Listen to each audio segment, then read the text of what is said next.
And this is a Fox News alert. The Republican leadership in the House do not have enough votes to pass Speaker John Boehner's Plan B. Now, just moments ago, we learned that they have now pulled the bill.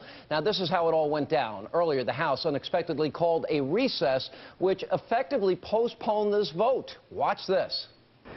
Voting in the affirmative, the bill is passed and the motion to reconsider is laid upon the table. Pursuant to Clause 12A of Rule 1, the House will stand in recess subject to the call of the chair.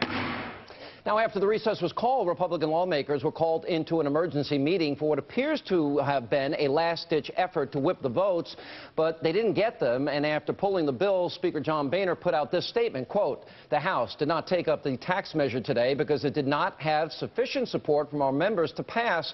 Now it's up to the president to work with Senator Harry Reid on legislation to avert the fiscal cliff." Now, the House has already passed legislation to stop all of the January 1st tax rate increases and replace the sequester with responsible spending cuts that will begin to address our nation's crippling debt. The Senate must now act. Joining me now with reaction are two Republican lawmakers that were in that emergency meeting, Congressman Allen West and Congresswoman Marsha Blackburn. Welcome, both of you. Good to see you both. Good to see you. Thank you. Good evening, Sean. All right, Congressman West, let me begin with you. I wanted this from the beginning because the House already passed their bill that would have extended the Bush tax cuts for everybody. I would have preferred that they just go forward if they needed to pass it again. What happened there today?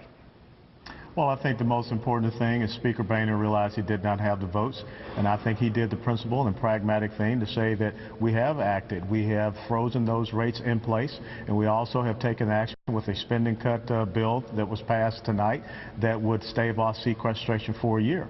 So the most important thing, Sean, is that we have to start looking to Senator Harry Reid and also President Barack Obama, and they have to own this economy. They have to own the debt, the deficit, the failures that we've seen over the past 4 years, and we can't keep looking over here to us. We've done regular order, we've passed legislation, good policy, and now the ball is in their court. Yeah, Congresswoman, your reaction, and would you have voted for it, Congresswoman? No, I would not have, and Alan's exactly right. We passed the tax extender bill, we passed the sequestration bill to take care of those issues. The tax reform pathway was passed. All this was done between May 5th and September 19th. And Sean, those bills have been on Harry Reid's desk since that time. They could have taken them up, amended, voted, gone to conference. This was a crisis of their making. Leaders make choices, and Harry Reid made a choice to not take those bills up and try to push this to a crisis. And the House, the American people have said that is not what we want. I have a lot of appreciation for Speaker Boehner. He did the right thing. He let the House work through regular order, and it was the right decision to make. You know, the interesting thing, Congressman West, is that against the desire of a lot of conservatives, including both you and Congresswoman Blackburn and me and other conservative groups out there, they were against the fact that the Speaker was willing to give in on tax rates in any way. So the fact that they were willing, the Speaker was willing to do that, shows what? Well, I think that the Speaker tried to exhaust every avenue of approach that he could. He tried to, in good faith, negotiate with the president, and we saw that that was not going anywhere. But I think at the end of the day, we have to be able to draw that contrast between who we are as constitutional conservatives and who the president is as a liberal progressive that really believes that this is about more revenue, more taxing of the American people. Look, Sean, we haven't even talked about the 20 new taxes in the Affordable Care Act that's going to hit January of 2013 on the American people.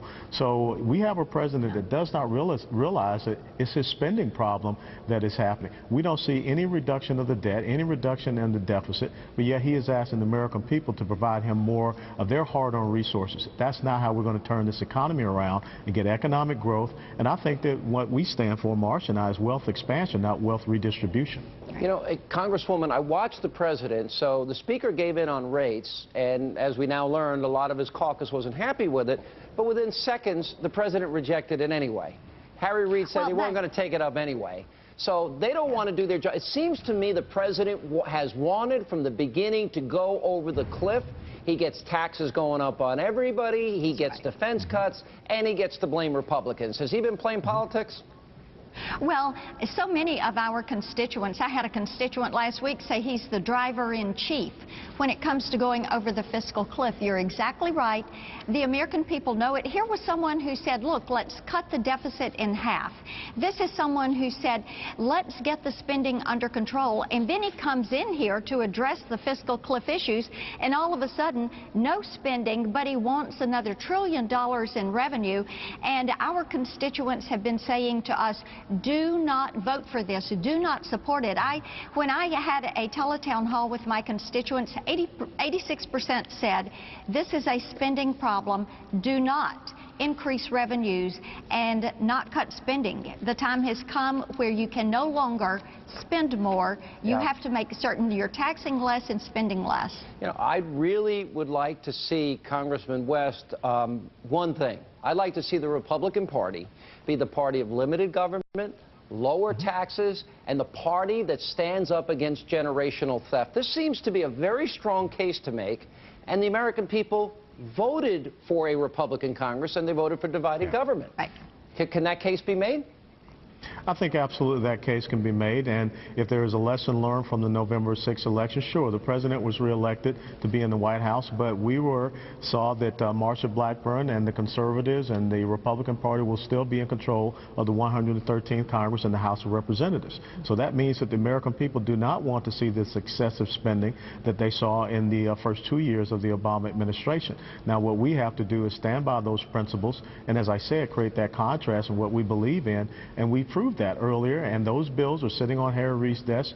So now the ball is in their court, and we have to see who they are and what they want to see happen as far as the fiscal situation for the American people. All right, Congresswoman, very important. I know a lot of people are very curious tonight. There had been talk that there were still negotiations going on between the Speaker and the President. Do you know if those negotiations are continuing? Is there still talk about a Plan A? Is that a possibility in your mind?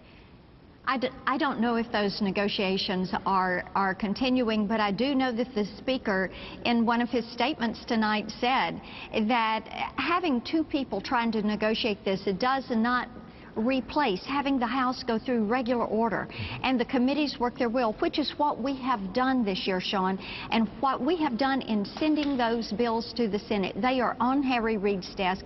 As I said, some of them have been there since May, some since August, some since September. All Harry Reid had to do was to have the fortitude to pick them up off his desk and put them on the Senate floor and call for cloture. Let me say to the Republicans, as one conservative, I'm a registered conservative, I'm not a Republican, but I want the Republican Party to be the conservative party in America. As one conservative, I wanted from the beginning this to be the party that stands up and says, we have a spending problem, we're borrowing 46 cents of every dollar that we spend. Social Security and Medicare is going bankrupt, so I'm applauding all of you. I think this is a victory for the American people. And agree. And where do we go from here, Congressman Allen West? And I only wish you were staying there.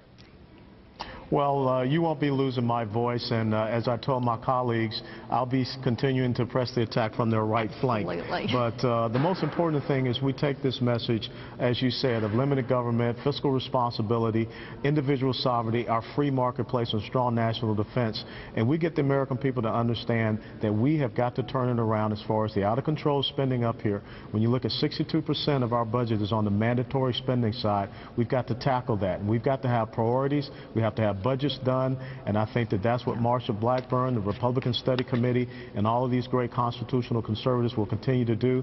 And like I said, I'll be out there riding on their flank doing the exact same. Well, for those of us that believe we've got to stop stealing from our kids, this is a great night for the country. This will help save America. It's going to get us on the right path, and I applaud all of you for taking the courageous stands that you did, in spite of all the efforts by Republicans to try and meet the president 90% of the way. He won't budge. He's taken the country over the fiscal cliff, so we know where the blame is. Thank you both. Yeah. Thank you very much. Merry Christmas. Merry Christmas and Happy New Year.